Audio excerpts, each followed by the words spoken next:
Okay, so welcome to Blitz City DIY, episode 5 of Prime Things I Learned This Week. And today I'm taking a bit of a different approach to recording the episode. I'm doing Open Broadcaster Studio, and I'm simultaneously recording audio separately in Pro Tools. Look at those little clickety-clacks right there. Alright, so what we're going to talk about, the reason why we're using Open Broadcaster is because this is going to be kind of a Windows 10 based thing. I found just some quick little tips, and I thought that just doing the screen cap straight up with some voiceover would be the most effective way to share it. So the first thing I'm going to share, it isn't practical. It might not even be useful, but it's fun. Who doesn't love a nice emoji?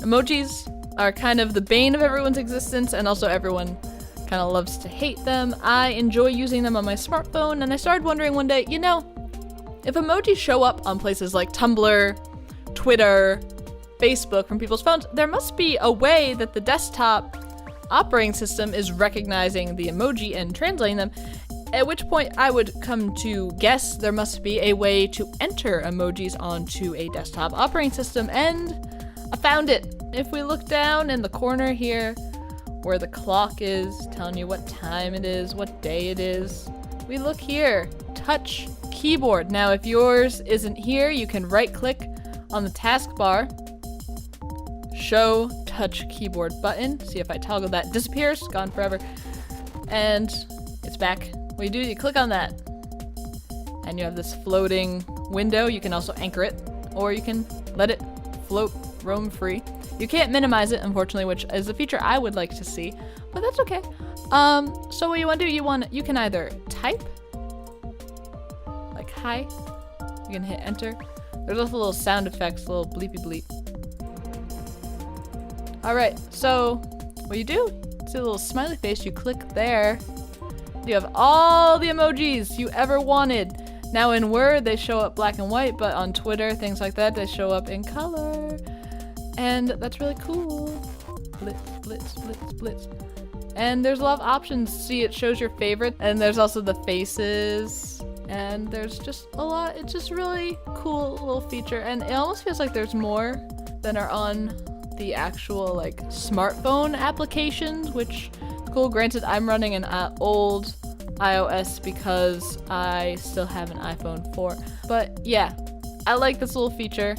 I like if I want to spice up my Blitz City desktop-based posts, I can just go, hey, let's throw in some smiley faces.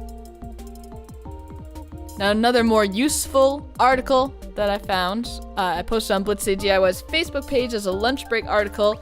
It was a Gizmodo article, 5 hidden Windows 10 features you should use. Aside from being super clickbaity, there is some actual useful tips here. One is printing to PDF. Windows 10 has a Microsoft-based internal print to PDF function, which is awesome. Otherwise, before you had to have proprietary software installed on your computer, which was annoying. I actually ran into that at my job. I had to wait for IT to install the Adobe thing so that I could get it. So what you do, you go File, Print. Now there's my normal printer, but then print to PDF. And let's try it. Print, just throw on the desktop, call it Blitz, save. Very quick. Now let's go to open to the desktop. Blitz. Oh, look at that. You have a fully functional PDF. Now this is so useful, you have a resume, or you just need to do something quick, or you're at work. It's just so, I really like that feature. It's small, but it's very useful, and if you've ever struggled with having to get a PDF out, being able to just do that, super easy. So the next thing that I found in this little article that I was very curious to find out about was the GodMode shortcut. I had never heard of this before, so let's try it. GodMode shortcut, it creates this folder that apparently has all these little tools, kind of hidden things. It's just gonna be in this folder, I guess. So it says you just make a new folder. So let's just throw on the desktop just for fun. A new folder. Okay. So I guess what we're gonna do is we're gonna type in this thing here. I can just copy and paste that, because otherwise that's a hot mess. Rename. Alright, let's hit enter. Oh, okay. Okay, a little icon, that's nice. It looks like the control panel icon. Right there. That's what it looks like exactly, actually. Okay, let's open it up, see what happens. Oh! Okay, oh!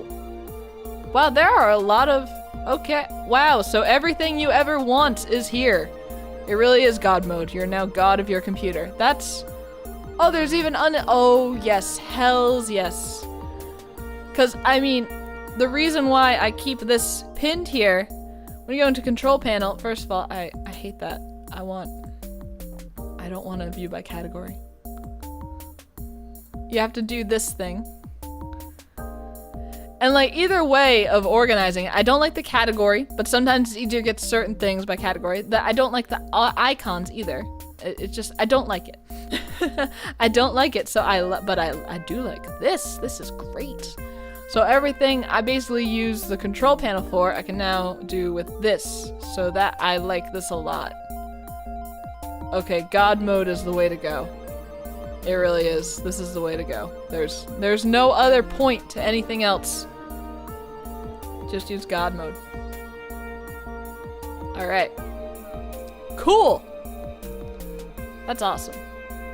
Alright, so that was episode 5 of Prime Things I Learned this week. I know it was a little quick and a little simplistic, but you know, sometimes you need the simple fixes to fix things. In the first episode, you know, I gave that little Excel tip, and it wasn't that, you know, big of a deal, but it helps productivity, and I guess that's more what this is about. Productivity in Windows 10 and how, you know, minor little software things, it can make a big difference. So let's keep that in mind. And also, a lot of people are getting that forced update to Windows 10 right now, which it does seem a bit sketchy. At first I was like, oh, come on. It's a nice operating system, just upgrade. But I mean, I remember I held off till winter to upgrade.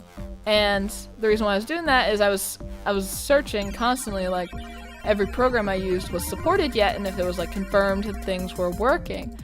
And until I knew that for a fact, I didn't want to upgrade. And so the fact that people are getting the forced upgrade,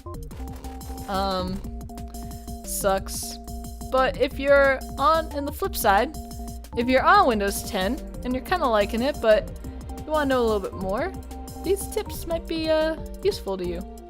So with that, if you liked the episode, feel free to let me know either by clicking or typing or maybe making a nice little neon sign. If you didn't like it, also let me know. I can take it. And if you like content like this and want more of it, subscribe. This has been Blitz City DIY.